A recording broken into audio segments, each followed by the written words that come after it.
Aproximadamente 56 quilômetros quadrados, comparável ao tamanho de uma cidade pequena, com vários túmulos, construções, rios e ouro. Essa é a maior tumba já descoberta em todo o planeta, na qual nós nunca entramos para descobrir seus segredos. Estamos falando aqui do mausoléu do primeiro imperador da China, conhecido como Qin Shi Huang, e que, mesmo tendo sido descoberto nos anos 70, até hoje, os arqueólogos se recusam a entrar nele por puro medo, ou seria precaução. De qualquer forma, que bom estarmos juntos para descobrirmos. Espero que esteja tudo bem com você.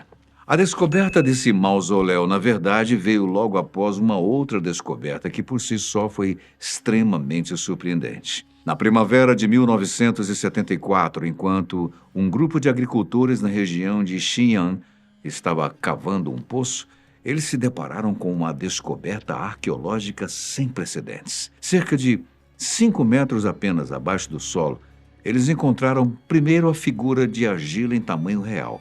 Quanto mais fundo eles escavaram, mais eles descobriram o restante de um corpo inteiro, também em argila. Ao final, o que eles tinham diante de si era um guerreiro completo, com armadura e detalhes minuciosos. Ao entrar em contato com o governo local para registrar a descoberta, eles já sabiam que tinham se deparado com algo único. E a coisa ficou ainda mais fascinante quando incontáveis figuras semelhantes àquela foram igualmente encontradas naquele lugar. Os arqueólogos passaram a chamar essa descoberta de Exército de Terracota. Apesar de não haver um número exato, o estimado é que sejam cerca de 8.000 dessas figuras. 8.000 soldados ali em tamanho real, todos dispostos numa formação de batalha. E o mais surpreendente de tudo é que todos esses soldados são diferentes entre si.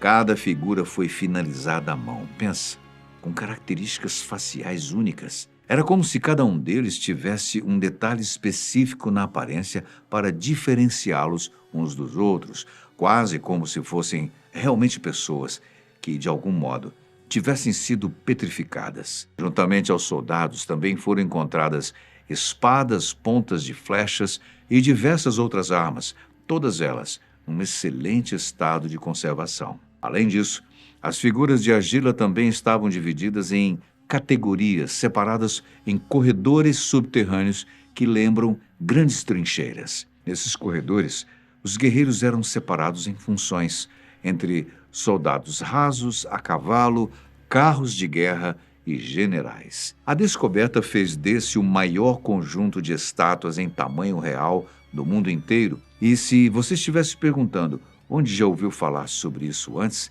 saiba que o filme A Múmia, Tumba do Imperador Dragão, se inspirou diretamente no Exército de Terracota, misturando história real com fantasia. Essa foi a primeira das grandes descobertas do vídeo de hoje, e a próxima vai te assombrar ainda mais.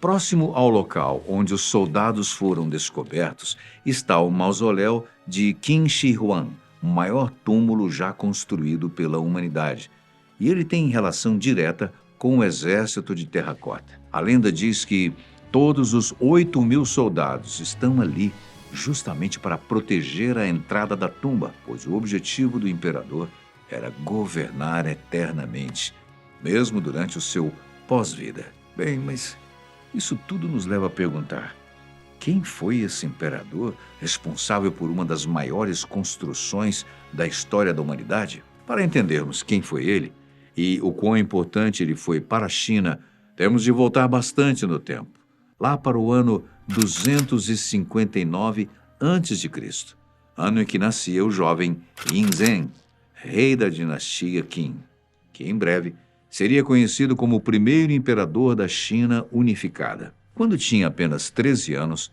o jovem Yingzheng ascendeu ao trono e nesse mesmo ano ordenou a construção do seu reino subterrâneo. Mais de 700.000 pessoas foram reunidas de todos os cantos do país, todos unidos na construção de um enorme túmulo funerário. A construção do local foi inteiramente baseada na planta de Xianyang, a capital da dinastia Qin. No entanto, demorou bastante para que tudo ficasse pronto. cerca de 39 anos de construção. A construção pode até ter começado quando o jovem imperador tinha apenas 13 anos, mas ela só passou a ser realizada em grande escala quando ele já estava com seus 38 anos, no ano 221 a.C., quando ele conquistou os 6 principais estados chineses e unificou a China. Nesse ano, ele se proclamou Qin Shi Huang, o primeiro imperador imperial de Qin. Apesar dele ter sido lembrado na história por essa construção, a verdade é que ele foi responsável direto por muito do desenvolvimento e crescimento da China. Ele acabou de vez com o feudalismo, padronizou pesos, medidas e escritas. Até mesmo o eixo de todas as carroças do seu império eram padronizadas, para assim facilitar o transporte. Aliás, ele também ordenou que várias estradas fossem construídas ao longo de todo o país, tendo também iniciado a construção de enormes fortificações defensivas, que mais tarde seriam conhecidas como a Grande Muralha da China, uma das maravilhas do mundo. Mas apesar de todas as suas conquistas, ele já estava consciente de um fato inabalável: a morte chega para todos. O imperador Qin Shi tinha uma grande obsessão pela ideia de viver mais e buscava a todo custo meios de tentar enganar a morte, ou pelo menos negociar com ela. Mal sabia ele que essa mesma obsessão, no final, seria justamente a causa de sua morte. Para tentar estender o seu tempo de vida, ele passou a enviar seus súditos em missões por todo o país, sempre para investigar supostas poções mágicas que o trariam à vida eterna. Aliás, um dos motivos que o levou a construir seu mausoléu foi justamente a convicção de que ele iria conseguir viver eternamente e iria governar a China lá de dentro. Ele seria um imperador na vida após a morte, tendo ao seu lado todos os seus 8.000 soldados do exército de terracota. Na sua ambição por viver mais, ele começou a experimentar qualquer boato de um possível elixir da vida eterna, mesmo que isso não fizesse nenhum bem à sua saúde. Qin Shi Huang morreu no ano 210 a.C., com apenas 49 anos de idade, vítima de um envenenamento químico após ele próprio ingerir pílulas de mercúrio, acreditando que elas iriam lhe trazer um elixir da imortalidade. Após a sua morte, seu filho tomou algumas atitudes drásticas e bastante sombrias com relação à tumba construída para abrigar o corpo do seu pai. Primeiro, ele ordenou que todas as concubinas de seu pai tivessem o mesmo destino que ele, ou seja, elas também deveriam morrer e ser enterradas no mausoléu. Pouco depois, ele também decidiu que ninguém deveria saber sobre os segredos daquele local, o que significava que todos aqueles construtores e artesãos que trabalharam ali também não poderiam sobreviver. Sima Qian, escritor que traz todos os relatos existentes sobre o local, escreveu o seguinte: o portão do meio foi fechado e o portão externo trancado para aprisionar todos os artesãos e trabalhadores, de modo que nenhum deles conseguiu sair. Isso significa que, além do imperador, estão também enterrados neste mausoléu suas concubinas e diversos construtores? Bem, a verdade é que nós não sabemos ao certo, pois, além dos escritos de Sima Qian, não temos nenhuma prova concreta sobre isso e também não adentramos na tumba até hoje. Com isso, nós retornamos à pergunta inicial: por que nunca entramos na maior tumba da Terra? A resposta é muito simples e bem curta: medo. Medo do que pode acontecer caso entremos e medo de que possamos destruir o que está lá dentro.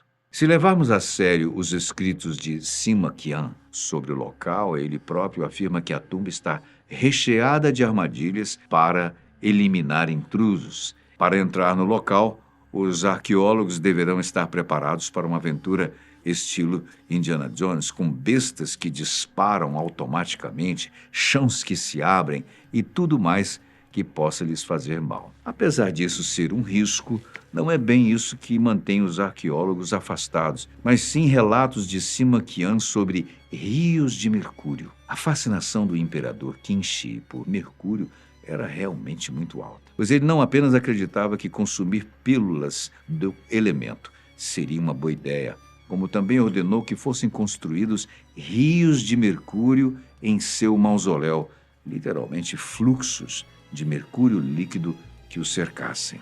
Por muito tempo, os pesquisadores acreditavam que isso seria apenas uma lenda, até que, no ano 2000, cientistas descobriram que há uma enorme concentração de vapor de mercúrio no local, cerca de 100 vezes maior do que o normal, conforme relatou Duan Kimbo, chefe da equipe arqueológica local. Descobrimos por meio de uma pesquisa que a densidade do mercúrio na área do cemitério de Qinshi Huang é excepcionalmente maior do que na área periférica. E confirmamos que o mercúrio provém do mausoléu. Os arqueólogos podem até conseguir se proteger facilmente das armadilhas, mas a maior ameaça é o metal tóxico. No momento em que eles abrissem o local da tumba, o vapor de mercúrio seria liberado, resultando num enorme risco para todos os que estiverem próximos, além de contaminar toda a região. O outro motivo que afasta os arqueólogos é que, na verdade, acaba sendo a principal razão pela qual eles ainda não entraram no mausoléu. É que eles sabem que no momento em que o abrissem, eles iriam destruir vários artefatos em seu interior. Atualmente, quando analisamos as várias fotos do exército de terracota, vemos diversos soldados acinzentados. Mas, no momento em que eles foram descobertos, todos eles eram coloridos. Cada um de uma cor diferente e bastante vibrante. O que aconteceu foi que, assim que entraram em contato com o ar, os pigmentos se deterioraram rapidamente, com a cor sumindo e restando apenas o cinza. O mausoléu é uma região de 56 quilômetros quadrados, com centenas, talvez milhares de artefatos que estão ali há mais de 2.000 anos, sem nenhum contato com o ar. O que realmente assusta os arqueólogos é saberem que no momento em que eles abrirem o local e o ar adentrar, a maioria desses artefatos se perderiam. Manuscritos, metais, restos orgânicos, nada disso iria sobreviver às condições climáticas modernas. Claro, existem métodos modernos de conservação, mas o problema aqui é justamente o tamanho enorme do local, correspondendo a uma pequena cidade. Então, não existe no momento uma tecnologia suficiente que permita aos arqueólogos criarem um ambiente controlado para uma cidade subterrânea inteira. Simplesmente não é algo tecnologicamente possível, entende? Zhang Bai, o vice-diretor da Administração Estatal do Patrimônio Cultural, é um dos que prega não ser o momento ideal para tentar entrar na tumba. Em suas próprias palavras, ele diz: esses artefatos estão enterrados há mais de 2.000 anos e atingiram um estado de equilíbrio. Se forem escavados de forma inadequada e sem uma boa tecnologia de proteção, irão se deteriorar rapidamente ao serem expostos à luz solar, ao oxigênio e outros fatores externos à tumba, e a situação poderá ficar fora de controle. Infelizmente, o que ele diz temer é algo que já ocorreu no passado. Um importante registro sobre a cidade de Troia foi destruído durante uma escavação inadequada no final do século XIX, enquanto que, meio século depois, a múmia de Tutankhamon foi danificada ao ser manuseada incorretamente. Há uma preocupação genuína dos arqueólogos, além do próprio governo chinês, em fazer o máximo para não danificar nada na tumba, mesmo que isso signifique postergar as escavações. No momento, tudo que os pesquisadores e arqueólogos podem fazer é continuar se apegando às tecnologias disponíveis. Radar de penetração do solo, imagens 3D de alta resolução e demais tecnologias similares estão sendo utilizadas para fazer todo o mapeamento do local. Através dessas tecnologias, os arqueólogos descobriram uma câmara subterrânea com 4 paredes em formato de escada, sendo que acredita-se que ao final dessa escada está a tumba do imperador.